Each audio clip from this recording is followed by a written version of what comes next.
right now we're going to turn this image of Andrew into a smart object, and then we'll add some adjustments to that smart object. So let's just select all the layers we want to put in our smart object.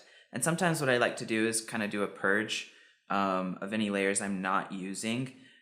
Looks like I'm using everything except for this one layer, but there are elements of hair in here that I still might want to pull from in the future as we add the final touches to this.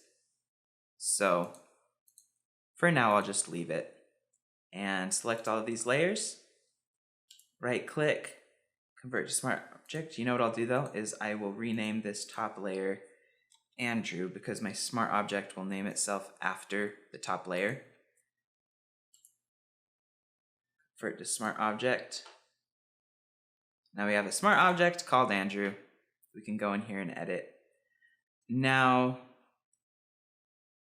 there are some elements that I didn't mask out, I guess, from the original composition because the canvas ends here, but there are some elements that extend beyond that when we adjusted the framing of the pictures. So let's go through right now and find those and crop them to the correct size. So let's go here. Okay, it's this layer. So let's just go to a brush on this layer and paint out this.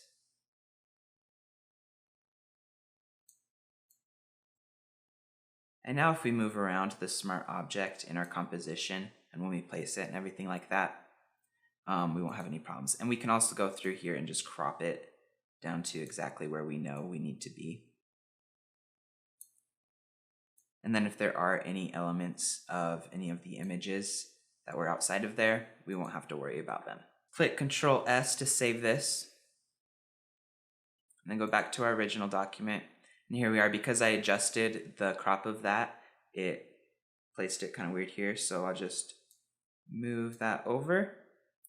And now I want to look at the shape of his head here because it's causing me some problems. It doesn't look natural. The hair is coming all the way from up here, and then like this hair, I don't know. It just looks like a mop, and it doesn't look good. So let's just liquify this. So we'll go to Filter, Liquify, and we'll play with the overall shape here. Okay, so let's get in here and see how this is looking. So we'll want to bring in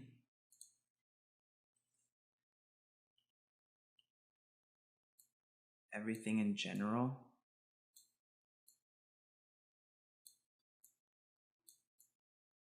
Now my view mode is kind of confusing me, so I'll just turn off show backdrop and I'll just see what the image is going to look like when it's done. Okay, so that was a little too much. I can turn down the pressure here so that it won't make as drastic of changes.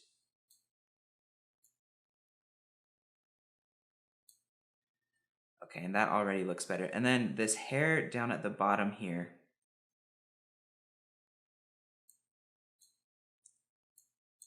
needs to come up more towards his head because it's supposed to be like being pressed on from the water beneath him, right? So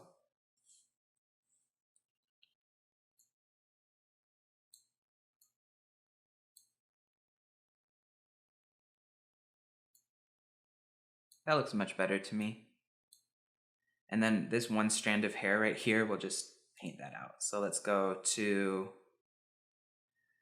good, let's go back to the smart object and paint out this one weird strand of hair. We'll just go to the head layer mask with a brush. Let's get right in there and paint that out. Oh, with black.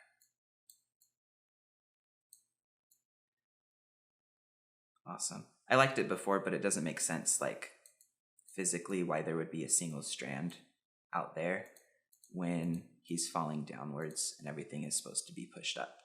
So let's Control S to save that. Go back to our image, and now that's gone. And we're ready to keep going. So Now that I've turned this into its own smart object, we're ready to bring in the other images to compose the other Andrew. Andrew Rescue is what I'm calling him. So we will do that in the next section.